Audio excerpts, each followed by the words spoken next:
Yung guys, tapos na po yung install natin ng aircon. Yung ano, sige. Send mo sa Sinasilyahan po natin yan. Paparaset ko sa ano. Bawat gilid niya. Ano na yun, makabenta kasi. Yan. Nakatapos dito sa dress. 1 mm. Yan po yung gusto ng customer. Okay, 120. Send mo sa akin.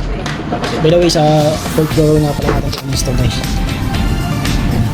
Gabi na po. Fourth floor po ito. Hello guys, ayan, tapos na tayo sa ating install na aircon.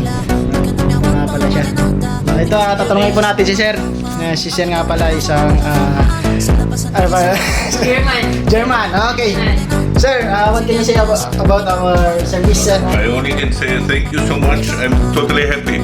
Really good job. And satisfied. Thank you. Ayun, nasatisfy daw po si Sir. At What's in the name of napasaya my natin si wife? Sir sa ating in-install na aircon. So, Sir, thank you again, Sir. Thank you so much. Mala fama, sa labasan din, suka kasi mala. Di ka na